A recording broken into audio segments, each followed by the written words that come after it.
Hello, I'm Peter Hayward. I'm the artist involved in the Snake Pit, although it's a collaboration actually between me and Phil May, a software engineer. And this is Paranoid Timothy, and I'll explain how he comes into the picture in a bit. I thought I'd just try and explain to you how I ended up building the Snake Pit, even though I'm not really a techie. I did an engineering degree, civil engineering, and kind of ended up working as an engineer for a while and then kind of becoming a journalist writing about technology.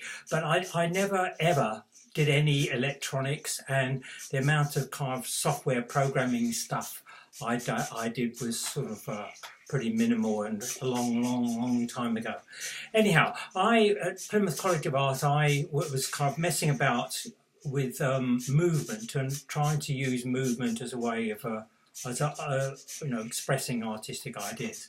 And last summer I kind of came away thinking I wanted to continue doing that, and decided that the summer holiday was ahead of me and I was going to get bored. So I decided to try and use electronics and software to engender movement.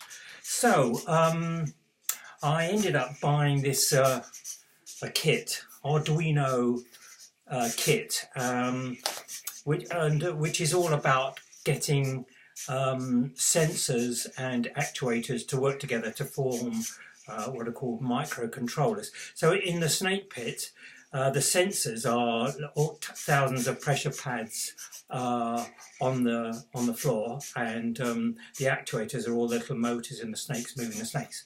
So I started doing these projects in the Arduino starter kit, and bumped into my next door neighbour, Phil May, who is a software engineer, and I told him what I was doing, and he said that he'd be interested in working with me on something. And well, I'd already decided to do something which involved eyes following somebody. At that stage I thought it was going to be Big Brother. So anyhow, and this was the result. Basically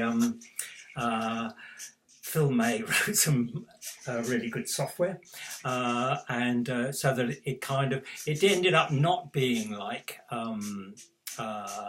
Big Brother. In fact, that's why I've ended up calling it Paranoid Timothy, because it ended up kind of the motions of it, the fact that the eyes are shifting and the head kind of jerks from side to side as though it's expecting somebody to creep up behind him.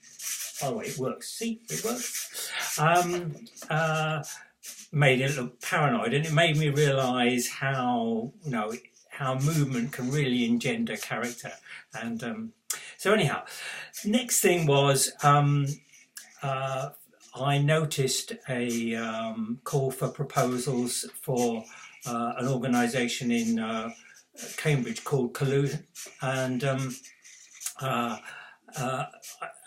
were called for a bold, immersive, interactive art project that they wanted proposals for. So I kind of suggested to Phil that we propose something about, and we did. And we weren't successful. Well. But actually, one of the results was that they asked me you were meant to be a graduate, and I'm not a graduate, I'm an undergraduate.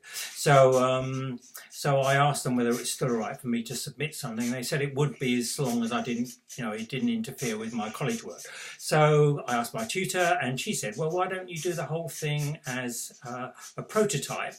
And then it turns the negative of me being an undergraduate into a positive, because I was going to actually be showing commitment to it. So when we were rejected from the Collusion project, we carried on, and shifted, in fact, to eventually using snakes, and that's really how it's ended up, with kind of me doing a lot of the work, but a lot of the brains behind it are Phil May. I think the main message to take away from it all is, don't be intimidated. I guess that's the one thing I've learned from journalism. Okay, bye.